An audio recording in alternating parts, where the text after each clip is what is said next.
जिस उम्र में मोदी जी ने लाल कृष्ण आडवाणी, मुरली मनोहर जोशी जैसे नेताओं को रिटायर किया, अब वही उम्र खुद मोदी जी की है। उन्हें भी अब पीछे हटने पर विचार करना चाहिए। संजय राउत ने ये कहा और ये भी कहा कि ये वक्त है सत्ता में वैचारिक बदलाव लाने का।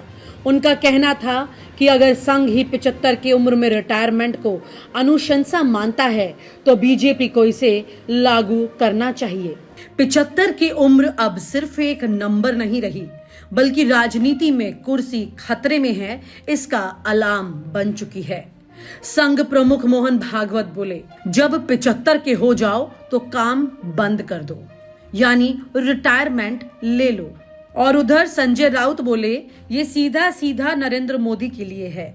तो क्या अब मोदी जी को वीआरएस ले लेना चाहिए या फिर आरएसएस कर रहा है नए पीएम को चुनने की तैयारी?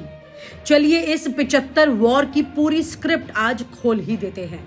तो साहब, नागपुर में संघ का कार्यक्रम चल रहा था और मोहन भागवत जी बोले, जब 75 की उम्र पूरी हो जाए तो अब दूसरे लोगों को काम करने का मौका देना चाहिए। मतलब खुद भागवत जी एक कदम सीनियर बन चुके हैं, लेकिन इशारा किसकी तरफ था? आपको बता दें, इस देश के प्रधानमंत्री जी यानी नरेंद्र मोदी जी इस साल 17 सितंबर को 75 साल के हो रहे हैं। अब इसे क्या माने, शुभकामना संदेश या कुर्सी छोड़ने का नोटिस? क्योंकि संघ वाले खुले में बोलते नहीं हैं, पर जो बोलते हैं तो बहुत कुछ जरूर होता है। और जब बात समझ आ ही गई है तो संजय राउत भी बोल पड़े। ये सीधा इशारा है मोदी जी को अब रिटायर हो जाना चाहिए। उन्होंने कहा, अब आरएसएस खुद ही नया नेता लाने की तैयारी कर रही है।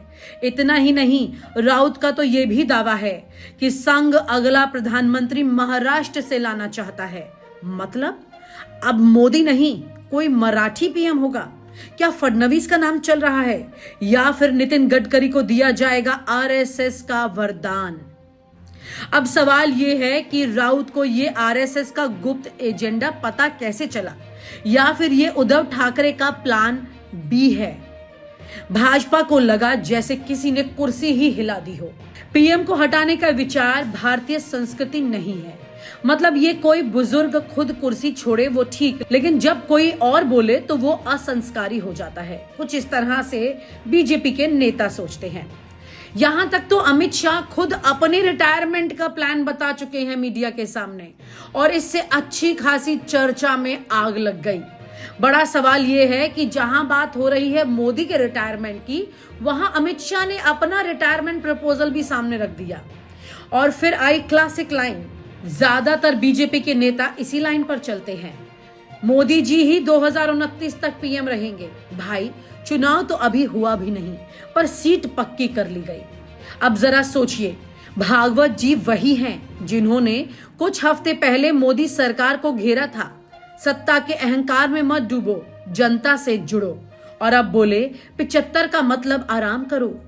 मतलब अंदर ही अंदर इतना कुछ पक रहा है कि आप उसकी महक तक नहीं ले पा रहे हैं, लेकिन पक बहुत चुका है। आरएसएस को शायद लग रहा है कि मोदी मॉडल अब पुराना हो चला है, या फिर ये कुर्सी के ट्रांजिशन की तैयारी शुरू हो चुकी है। 2024 जीतने के बाद अब 2029 की सोच शुरू हो गई है। पर यह लड़ाई विचारधारा की है या विरासत की, ये भी बड़ा सवाल है। दोस्तों, सवाल तो अब ये है कि क्या भागवत जी की बातों को पीएम मोदी इग्नोर कर देंगे, या फिर अंदर खाने से इस्तीफे की तैयारी चल रही है? क्या बीजेपी में नई उम्र, नया नेता की मांग उठ रही है, या आरएसएस सिर्फ आंख दिखा रही है?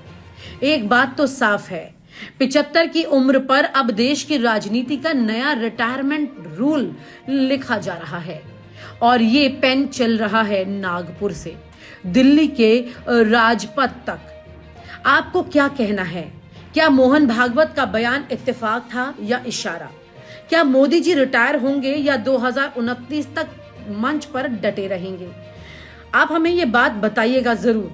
नागपुर के हालिया कार्यक्रम में मोहन भागवत जी ने यह कहा जब आपको 75 साल का होने पर बधाई मिलती है, मतलब अब आपको रुक जाना चाहिए और दूसरों को काम करने देना चाहिए।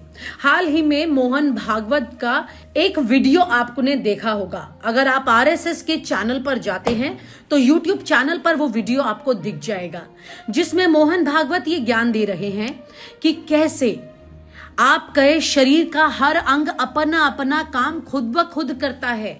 आपको अहंकार नहीं होना चाहिए कि ये काम आप खुद कर रहे हैं, आप कर रहे हैं, ऐसा नहीं है। शरीर का हर अंग अपना काम करता है। जैसे आपने खाना खाया तो उसे पचाने के लिए हर अंग अपना काम करेगा। ऐसे में आपको ये नहीं सोचना चाहिए कि ये आपने खाया और आपने पचाया, यानी कि ये तमाम तरह के इशारे इस वक्त मोहन भागवत जी बार बार दे रहे हैं नरेंद्र मोदी को, और ये पहली बार नहीं। अगर आप देखें तो 2024 के चुनावी परिणाम आने के बाद से आरएसएस सरसंघ संचालक मोहन भागवत ये बात अलग अलग तरीके से दोहरा चुके हैं। वो संविधान को सर्वोपरि बता चुके हैं। जिस संविधान को हाथ में लेकर राहुल गांधी ने 2024 का चुनाव लड़ा और लगभग ज्यादातर सीटें अपने हिस्से में लाने की कोशिश की, दूसरी तरफ से अगर इसे कह दें तो ऐसी परिस्थिति में सत्ता पक्ष की सीटों को घटाने की भरपूर कोशिश जरूर की और ऐसे परिणाम सामने आए भी, यानी कि संविधान का फॉर्मूला आगे हिट बैठ गया। अब जरा सोचिए, भागवत जी वही हैं जिन्होंने कुछ हफ्ते पहले मोदी सरकार को घेरा था, सत्ता के अहंकार में मत डूबो, जनता से जुड़ो, और अब बोले 75 का मतलब आराम करो। मतलब अंदर ही अंदर इतना कुछ पक रहा है कि आप उसकी महक तक नहीं ले पा रहे हैं, लेकिन पक बहुत चुका है। आरएसएस को शायद लग रहा है कि मोदी मॉडल अब पुराना हो चला है, या फिर ये कुर्सी के ट्रांजिशन की तैयारी शुरू हो चुकी है। और उसी फॉर्मूले पर चलते हुए मोहन भागवत ने भी इस बात को लोगों के सामने रखा कि संविधान सर्वोपरि है। आपको मालूम होगा कि किस तरह से हमारे देश में रिटायरमेंट की सरकारी एज क्या है। नरेंद्र मोदी जी उस उम्र से कई साल आगे बढ़ चुके हैं। अब बार बार उन पर यह दबाव बनाया जा रहा है कि वो अपनी उम्र को देखें और अपने कदम पीछे कर लें। हालांकि आपको वो भी वक्त याद होगा जब नरेंद्र मोदी जी ने झोला उठाकर हिमालय पर जाने की बात कही थी, लेकिन जिस कदर आरएसएस लगातार नरेंद्र मोदी पर दबाव बना रहा है, उससे लग नहीं रहा कि नरेंद्र मोदी जी का हिमालय पर जाने का कोई भी प्लान है या झोला उठाने का कोई भी प्लान है। और आप हमसे जुड़े रहने के लिए सब्सक्राइब करें YouTube पर, फॉलो करें Twitter पर और लाइक करें Facebook पर। और ज्यादा जानकारी के लिए आपको टाइप करना होगा सिर्फ न्यूज़ नशा।